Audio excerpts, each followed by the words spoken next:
Son las 6 de la tarde y 38 minutos y ya estamos conectadas con la subsecretaria de Salud Pública, Andrea Albagli. ¿Qué tal, Andrea? Hola, muy buenas tardes. ¿Cómo están? Yo muy contenta de tener esta entrevista. Andrea, qué bueno, porque nosotros también tenemos muchas ganas de conversar contigo. A propósito, sobre todo, de esta gran polémica que ha habido por los tratamientos hormonales y bloqueadores de la pubertad por los niños que manifiestan cierta disforia de género. Y a propósito, sobre todo, del estudio CAS, el estudio que evacuaron desde Reino Unido, que ha puesto en jaque, en cuestión, todo este tipo de tratamiento que ha hecho que Chile y ustedes como Ministerio de Salud paralice por el momento pacientes nuevos este tipo de tratamientos. ¿Por qué toman esta determinación, Andrea?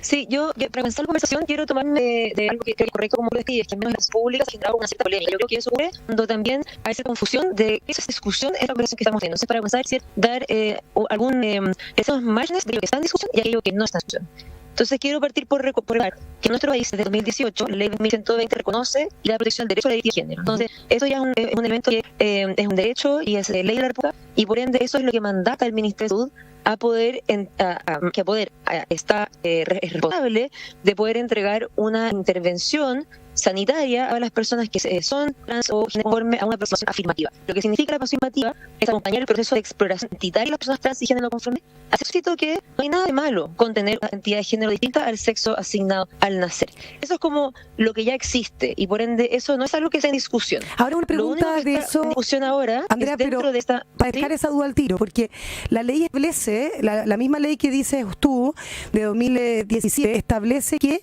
los niños o adolescentes pueden cambiar su nombre social por Tribunal de Justicia que lo haga en los 14 y los 17 años. Y en este gobierno eso va a los 3 años. Eso se hace sin legislación, sin una discusión, es una norma del Ministerio de Salud con el Ministerio de Desarrollo Social. ¿Por qué se hace ese cambio que no estaba en la legislación? Las edades que te refieres son las edades donde está consignado el programa de acompañamiento a la identidad de género. Uh-huh. Y eso es justamente el servicio de salud que nosotros como sector salud ofrecemos, que es el acompañamiento a las personas y sus familias en este proceso el proceso de exploración identitaria. Y esos son los márgenes de edad que, por supuesto, con el principio de la autonomía progresiva, también es muy distinto el tipo de intervención que se entrega a una persona de 7, 8 años que a una persona de 14 años. De hecho, en el programa de acompañamiento de la identidad de género, las cifras que manejamos hasta ahora es que el 98% de las personas que están en este programa de acompañamiento tienen entre 10 y 17 años de edad. Entonces, son la gran mayoría de las personas que tienen más de 10 años de edad en este programa de acompañamiento de la identidad de género. Pero a mí también me llama la atención la edad de 3 años, porque yo puedo entender la edad que usted está mencionando, pero 3 años, ¿eso está en alguna parte, en algún, no sé, en algún paradigma internacional, en algún lineamiento internacional? ¿La edad de 3 años? Para una persona, o sea, me llama la atención que un niño de 3 años pueda tener un problema de percepción de su género, un malestar con su identidad. Existen casos donde la pregunta por la identidad de género se puede dar a edades muy tempranas y nuestro rol es poder ofrecerle a las familias las herramientas para poder acompañar ese proceso, insisto, dentro del principio de la autonomía progresiva, que significa que hay es el ejercer los derechos en consonancia con la evolución de la persona más allá de la edad. Y por eso digo que obviamente las intervenciones son muy distintas en un pequeño, mayor, pero insisto, es marginal en nuestros registros la cantidad de personas que tienen esa edad. El 98% son mayores de 10 años. Subsecretaria, en la página 2 de este programa que usted dice de acompañamiento de estos niños, dice que estudios longitudinales observan que los factores de riesgo a lo que se expone esta población se presentan tempranamente a los 3 años de edad, siendo sus cuidadores, o sea, sus padres, la principal fuente de riesgo. Estos factores de riesgo se intensifican y se expanden hacia el ámbito educacional, dado que corresponde a la principal esfera de la socialización de estos niños. ¿Cómo se trabaja? Ustedes dicen que trabajan acompañando a estos padres. Si están catalogados estos padres como fuentes de riesgo, subsecretaria. A lo que refiere eso, es un tema al que llamamos el estrés minorías. Y lo que ocurre es que personas en general, dentro de la diversidad sexual, pero en particular las personas trans, de los peores indicadores de salud mental que hay. Por ejemplo, ya tenemos una encuesta nacional que publicamos hace poco con una muestra de 20.000 personas, dentro de las cuales identificamos a las personas por su identidad de género y también por su orientación sexual.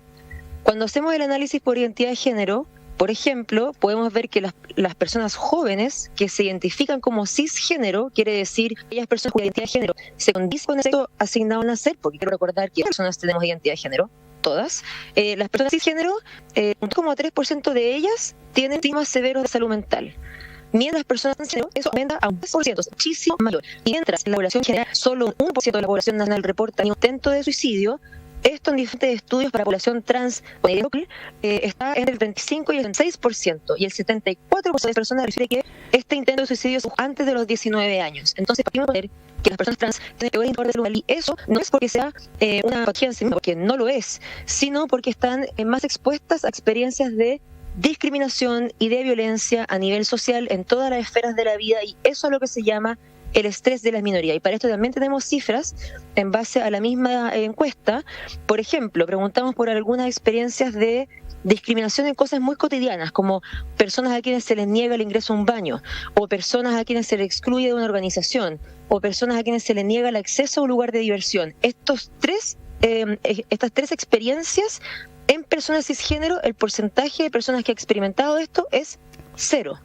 Mientras las personas transgénero, el 17% se le ha negado el ingreso a un baño, el 9% se le ha excluido de alguna organización y el 13% se le ha negado el acceso a un lugar de diversión. Por eso factores de riesgo, no porque de por sí la familia sí tiene un factor de riesgo, sino porque el social, en sus diferentes esferas, familiar, educacional, el más amplio, sí efectivamente tiene una aproximación muy distinta en las personas transgénero, y eso es preocupante porque tiene un efecto en su salud mental. Y por eso el trabajo tiene 3 líneas: individual, familiar y también educacional, entorno social. Dos cosas, subsecretaria. Es que yo sigo entrampada con el tema de los 3 años, porque, a ver, yo soy mamá, entonces yo sé lo que mi hija hablaba a los 3 años y no sé cómo mi hija podría haber tenido el vocabulario siquiera para expresar una disconformidad con su sexo, no sé. Entonces no me llama la atención la edad. Eso es simplemente, y insisto en la pregunta, ¿por qué pusieron 3 años y no pusieron 7? Que, bueno, no sé, me refiero, ¿hay algún tipo de lineamiento internacional que hable de los 3 años?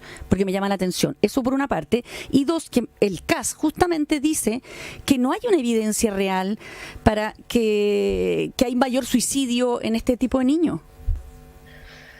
Lo primero, yo entiendo que le llame la atención la edad, porque efectivamente, como dije, son muy pocos casos que comienza a esa edad, o sea, a marginal en términos de las cifras. No, pero que existiera a esa edad tan temprana, nuestro rol es poder tener una acogida en el momento en que eso se presenta. Pero insisto, el 98% de las personas que están en el programa de acompañamiento e identidad de género son sobre los 10 años. Lo que nuestro rol es poder ofrecerle este acompañamiento a todas las familias que están pasando por esta experiencia, independiente de la edad se instale esta propuesta. Subsecretaria, acá estamos hablando de que ya hay, incluido el informe de Reino Unido, que tuvo años de investigación, pero además han salido varios referentes de distintas partes del mundo. Hoy día hay una Teresa González, vicepresidenta del Colegio Médico de Madrid, salieron a la Asociación de Pediatras señalando que el impacto de los dolores de pubertad para este tipo de niños, y también hay que decir el de la puede tener daños realmente impactantes, daños en la estructura ósea de los niños, que pueden tener osteoporosis, que pueden quedar infértiles, que pueden tener problemas crónicos, las niñas pueden tener infecciones urinarias, pueden tener un impacto en el desarrollo cerebral.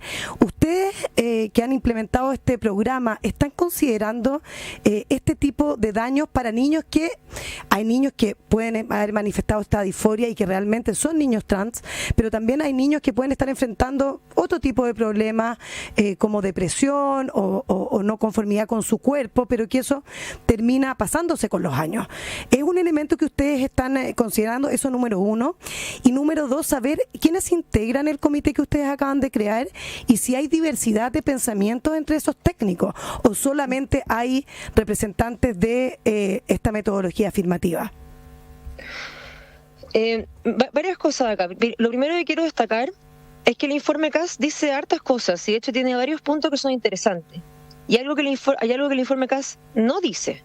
El informe CAS no recomienda suspender la terapia hormonal en población infanto-adolescente. El informe CAS lo que recomienda es ser muy cauteloso al indicar la terapia hormonal. Y eso es evidente. Por supuesto hay que ser muy cauteloso al indicar cualquier intervención médica, y eso incluye la terapia hormonal. Y dentro de las reacciones internacionales que han existido en el informe CAS también hay una diversidad de reacciones internacionales. Por ejemplo, la Academia Americana de Pediatría y la Sociedad de Endocrinología han mantenido sus guías de práctica clínica que incluyen hormonoterapia en adolescentes, porque indican que el informe CAS no contiene ninguna investigación nueva que las contradiga. Eso es lo primero. Y lo segundo es que cuando uno hace un análisis de riesgo y beneficio, tiene que justamente considerar ambas cosas. Entonces, algún punto que yo quiero acentuar acá es que tanto la decisión de indicar la terapia hormonal como la decisión de no indicar la terapia hormonal tienen consecuencias. Eso es decir que